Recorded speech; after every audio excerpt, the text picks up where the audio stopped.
Bismillahirrahmanirrahim. Bonjour à tous. Corrigé de la série de TD numéro 3 sur le théorème de Gauss. Dans la série précédente, nous avons appris à partir de la loi de Coulomb à calculer le champ électrostatique créé par une distribution de charges en points de l'espace. Un tel calcul n'est pas toujours simple, car il fait appel aux intégrales. Nous allons voir qu'il est possible de déterminer de façon plus simple le champ électrostatique à partir du théorème de Gauss, à condition que ce champ possède des symétries spatiales. On appelle flux du champ électrique à travers une surface la grandeur phi égale la double intégrale de E scalaire n ds, où n est le vecteur unitaire normal à la surface et dirigé vers l'extérieur du volume délimité par cette surface.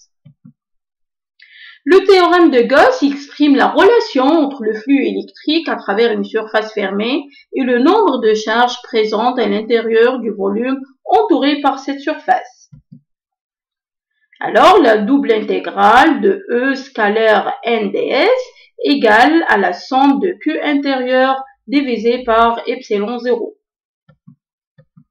Commençons par l'exercice 1 de la série, partie A. Soit deux cylindres coaxiaux de longueur infinie et de rayons respectifs R1 et R2, où R1 est inférieur à R2, chargés avec une densité de charge surfacique respectivement plus sigma et moins sigma. Comme le montre la figure suivante, le premier cylindre de rayon R1 il est chargé avec une densité de charge plus sigma. Le deuxième cylindre de rayon R2 il est chargé avec une densité de charge moins sigma. Il est demandé de calculer le champ électrostatique en tout point de l'espace, bien sûr en utilisant le théorème de Gauss. Avant de calculer ce champ, on doit étudier les symétries et les invariances, c'est-à-dire la direction et l'indépendance du champ électrostatique. Dans cette situation, la meilleure base pour exprimer le champ électrostatique est la base cylindrique. Dans cette base, le champ E en tout point de l'espace s'écrit sous cette forme.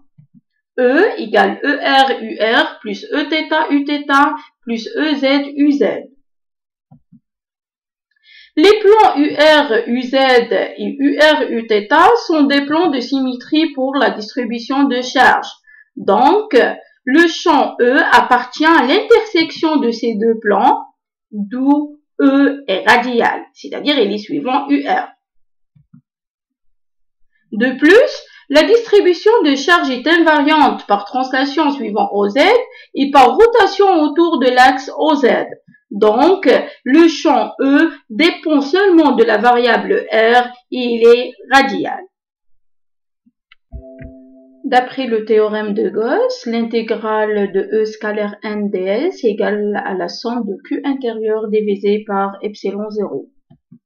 Où S est la surface de Gauss qui est un cylindre de rayon petit r et de hauteur h, tel que S égale S1 plus S2 plus SL. Où S1 est la surface de base supérieure, S2 est la surface de base inférieure et SL est la surface latérale. Le flux à travers toutes les surfaces qui constituent le cylindre de Gauss est la somme des flux à travers chaque surface, soit phi égale à l'intégrale de E scalaire N1 ds1 plus l'intégrale de E scalaire N2 ds2 plus l'intégrale de E scalaire NL dsL, où N1, N2 et NL sont les vecteurs normaux aux surfaces supérieures, inférieures et latérales respectivement. Les vecteurs unitaires N1 et N2 sont parallèles à UZ et NL parallèle à UR. Or, le champ électrostatique est radial, donc E ds1 UR scalaire UZ égale moins E fois ds2 fois UR scalaire UZ égale 0, car UR est perpendiculaire à UZ. Donc, le flux n'est autre que le flux de la surface latérale, soit phi égale E dsL égale à la somme de Q intérieur divisé par epsilon 0 avec dsL égale R dθ dz. En remplaçant dsL par son expression, on obtient l'expression suivante du champ radial.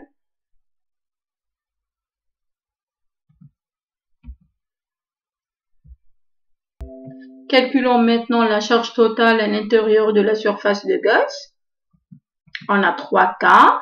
Pour R inférieur à R1, la charge à l'intérieur du cylindre de rayon R1 est nulle, ce qui implique que le champ est nul. Pour R compris entre R1 et R2, Q intérieur égale à la double intégrale de sigma ds. Ici, toute la charge portée par le cylindre de rayon R1 se trouve à l'intérieur de la surface de Gauss. Donc, Q intérieur égale à sigma 2pi R1H. Ce qui implique que le champ électrique égale à sigma R1 sur epsilon 0 R.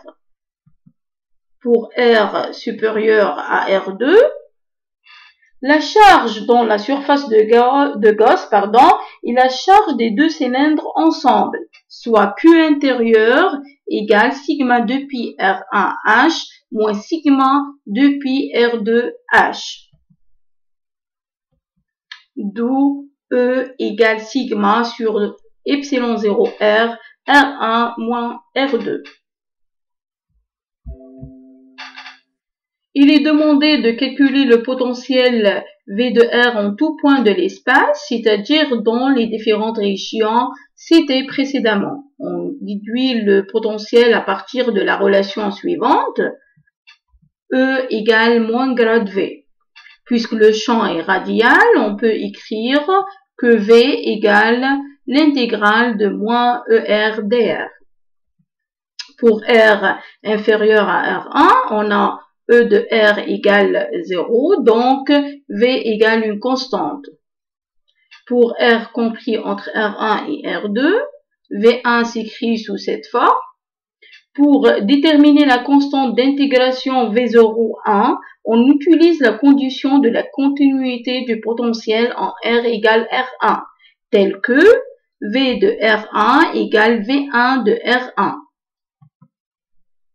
Après un simple calcul, on obtient V1 égale sigma R1 sur epsilon 0 ln de R1 sur R plus V0.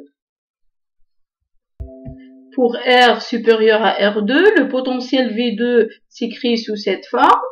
De même, la continuité en R égale à R2 nous a permis de déterminer la constante d'intégration V02.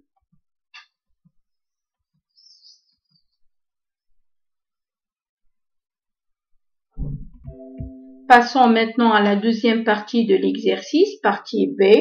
Il est demandé d'exprimer le champ électrique créé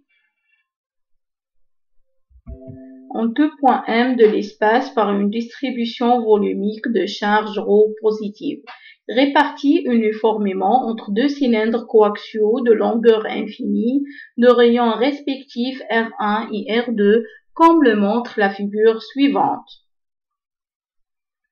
En appliquant le théorème de Gauss, on a 3 cas. Pour R inférieur à R1, la charge à l'intérieur du cylindre de rayon R1 est nulle, puisque la charge est répartie entre les deux cylindres, d'où E1 égale 0. Pour R compris entre R1 et R2, Q intérieur égale ρ dV, avec dV égale R dr dθ dz. En remplaçant dV par son expression en faisant l'intégrale, on obtient l'expression suivante de E2.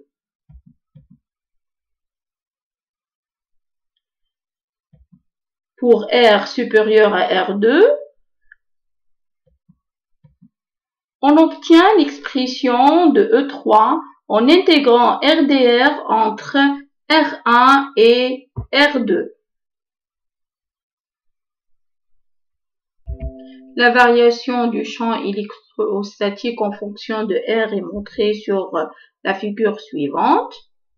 Pour R inférieur à R1, le champ électrostatique est nul. Pour R compris entre R1 et R2, le champ augmente jusqu'à une valeur maximale égale à ρ sur 2R2 epsilon 0 R2 au carré moins R1 au carré. À partir de R2, le champ électrostatique varie en 1 sur R.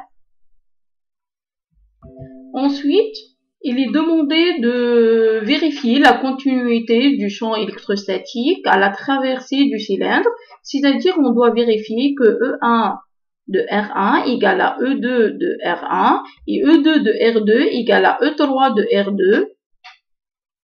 Alors, avec un simple calcul, on a vérifié ces deux conditions et on a trouvé que le champ électrostatique est contenu en R égale à R1 et en R égale à R2.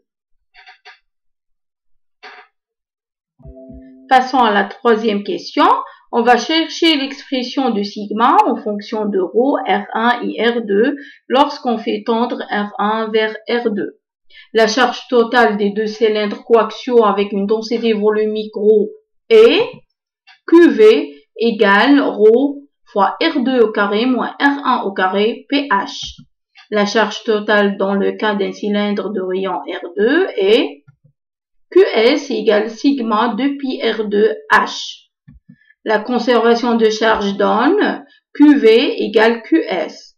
En appliquant cette égalité, on obtient sigma égale ρ sur 2R2, R2 au carré moins R1 au carré.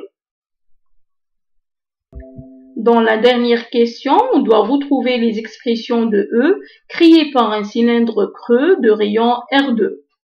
Alors, nous avons deux cas. Pour R inférieur ou égal à R2, le champ électrique est nul car la charge est nulle. Pour R supérieur ou égal à R2, le champ est donné par l'expression suivante.